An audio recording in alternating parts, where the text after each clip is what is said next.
যুক্তরাষ্ট্রের সাথে আনঅফিসিয়ালি যুদ্ধ চালাচ্ছে চীন এবং ইতিমধ্যে তারা জড়িয়ে গেছে।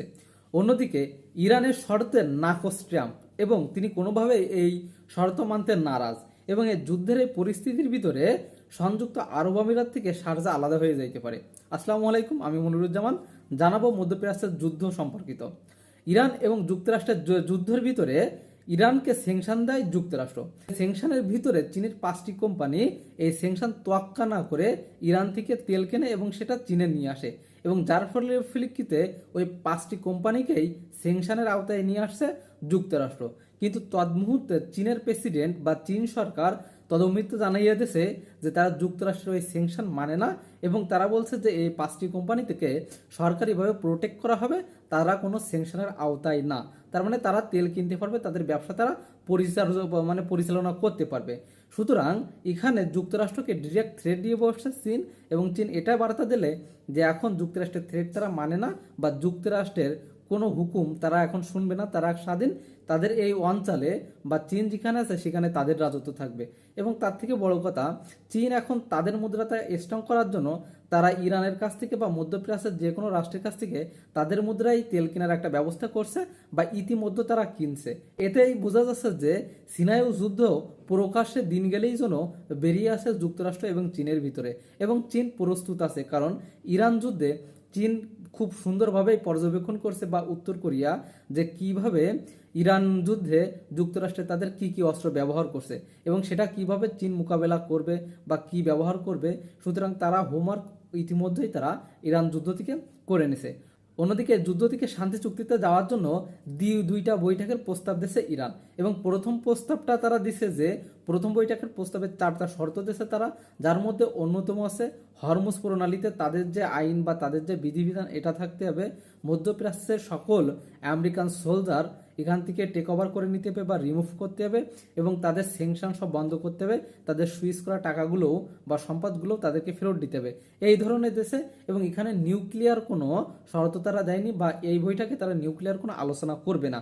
সুতরাং যদি এইগুলো ডোনাল্ড ট্রাম্প বা যুক্তরাষ্ট্র মেনে নেয় তাহলে তারা পরবর্তী আলোচনায় বসবে এবং সেখানেই তারা আলোচনা করবে যে পরমাণু বিষয় নিয়ে যে তারা কতটুকু রাখবে কি রাখবে না। দেন তা না হলেই তারা এই আলোচনায় বসবে না বা তারা এই যুদ্ধে বিরতিতে রাজি না। কিন্তু তাদের এই যে শর্তগুলো, এই শর্তে এখন রাজি না ট্রাম্প।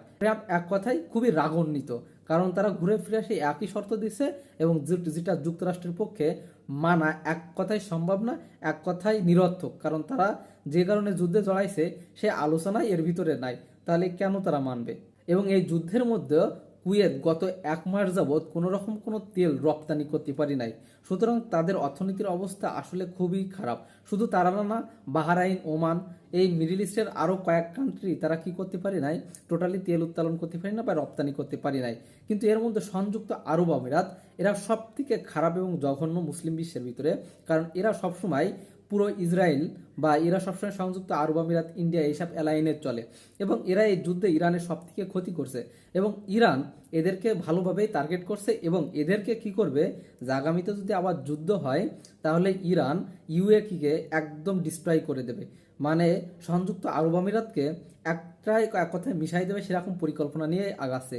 যে কারণে বিষয়টা আগে থেকে বুঝতে পেরে অ্যামাজন তাদের অফিসে হামলা হয়েছিল, সেই প্রেক্ষিতে তারা কি করছে, সংযুক্ত আরব আমিরাত থেকে তাদের অফিস নিয়ে যাচ্ছে এবং এই সংযুক্ত আরব আমিরাত এবার ওপেক থেকে বের হওয়ার পরে তারা ওআইসি থেকেও বের হওয়ার একটা চিন্তাধারা করছে।